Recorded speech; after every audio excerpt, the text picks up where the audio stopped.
bareng-bareng. Boleh minta tolong salah satu dari kalian membacakan pengertian dari cerpen. Pada Mutiara mungkin boleh?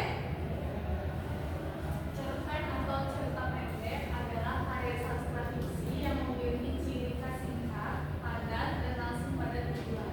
Biasanya, cerpen hanya fokus pada satu peristiwa atau konflik utama. Oke. Terima kasih kepada Mutiara. Boleh berikan tepuk tangan kepada Mutiara.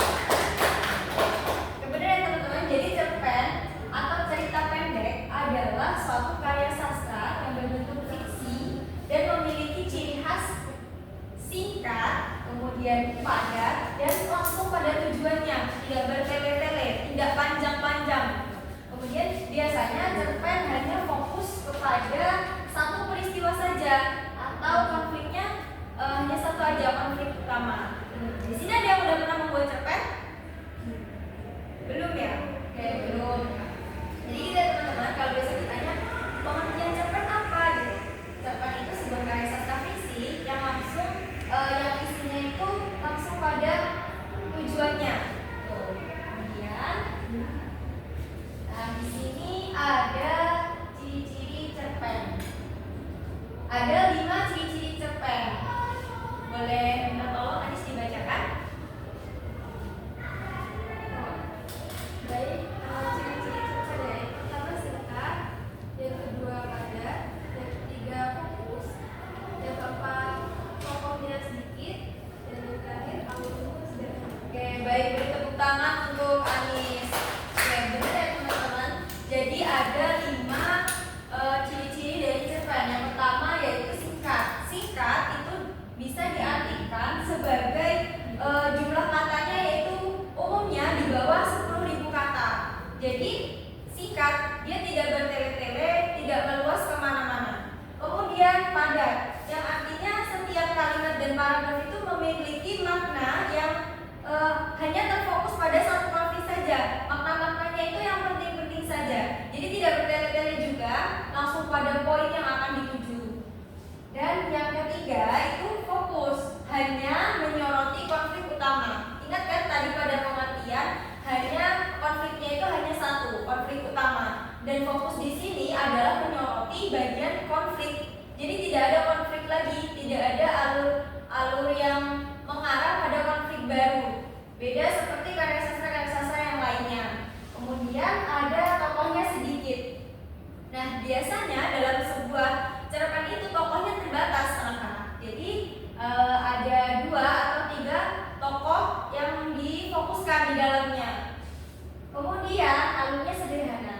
Alurnya sederhana ini biasanya menggunakan alur maju, alur mundur atau alur balik. Nah, alur sederhana ini tuh maksudnya dia sesederhana mungkin, tidak membuat pembaca ini kebingungan. Jadi terarah.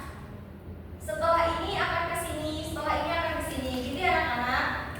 Oke, mungkin itu adalah 2 materi yang Ibu berikan pada kesempatan pekan ini.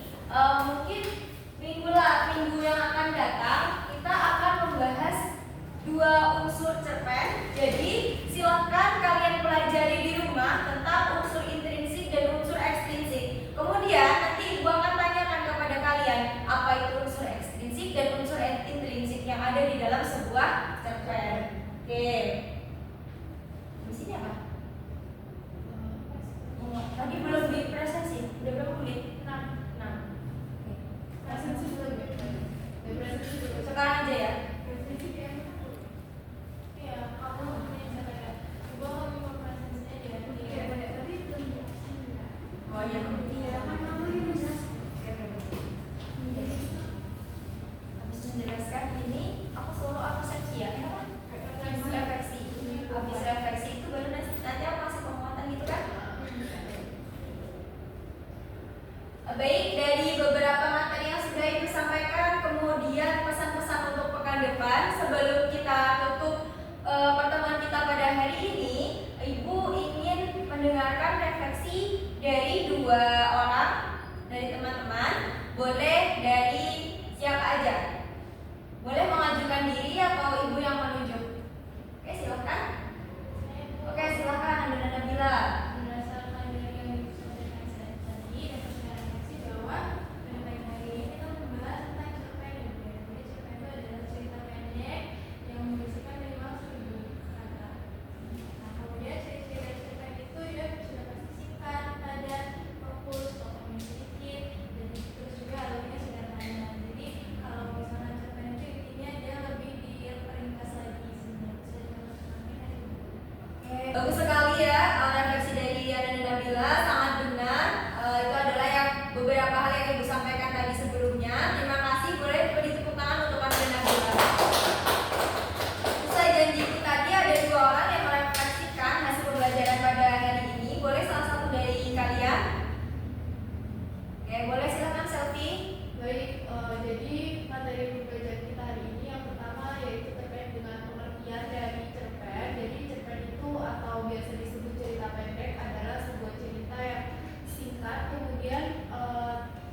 hanya fokus pada satu konflik, tokohnya itu biasanya tidak banyak atau sedikit, dan yang terakhir alurnya sederhana. Terus kemudian untuk pekan selanjutnya kita akan mempelajari tentang unsur-unsur dari cerpen, unsur intrinsik dan juga unsur ekstrinsik. Itu saja Bu yang dapat saya sampaikan. Terima kasih, saya kembalikan ke Ibu Malika. Oke, baik, terima kasih kepada Selvi. Boleh berikan tepuk tangan kepada Selvi. Oke, kedua refleksi tadi bagus banget ya teman-teman. Jadi memang betul yang Ibu sampaikan pada hari ini adalah membahas tentang cerpen, yaitu cerita pendek yang pengertian singkatnya itu dia adalah sebuah karya sastra yang fokusnya hanya pada konflik utama saja. Kemudian ada 5 ciri tadi, salah satunya adalah singkat, padat, dan juga fokusnya hanya satu gitu, fokusnya tidak bias gitu. Menutup kegiatan pembelajaran kita pada pagi hari ini, alangkah baiknya kita berdoa terlebih dahulu. Tadi yang memimpin siapa? Selvi. Oke, silakan memimpin lagi untuk doa ulangnya. Baik, untuk menutup pembelajaran kita hari ini, marilah kita berdoa menurut agama dan kepercayaan masing-masing. Berdoa dimulai. Berdoa selesai.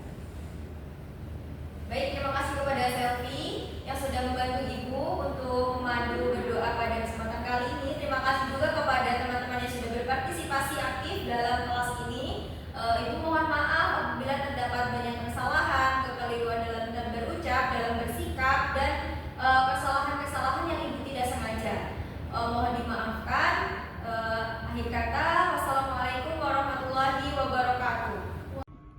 Assalamualaikum warahmatullahi wabarakatuh. Perkenalkan, nama saya Mutiara Afifa dengan NPM 22130411053. Di sini saya sebagai OL dari Malika Tafana Zain, yaitu pada keterampilan menjelaskan. Pada keterampilan menjelaskan, Malika menjelaskan materi menulis cerita pendek berdasarkan kejadian sehari-hari. Pada kelas, Malika menjelaskan apa itu pengertian cerpen, lalu Malika menjelaskan bagaimana menulis cerita pendek itu berdasarkan kejadian yang dapat dilihat dalam kehidupan sehari-hari. Lalu Malika juga memanfaatkan teknologi yaitu berupa PowerPoint yang ditampilkan melalui televisi yang ada di kelas. Malika juga menggunakan bahasa yang mudah dipahami bagi siswa sehingga materi yang tersampaikan cukup baik diterima oleh siswa. Sekian OL dari saya ucapkan terima kasih. Wassalamualaikum warahmatullahi wabarakatuh.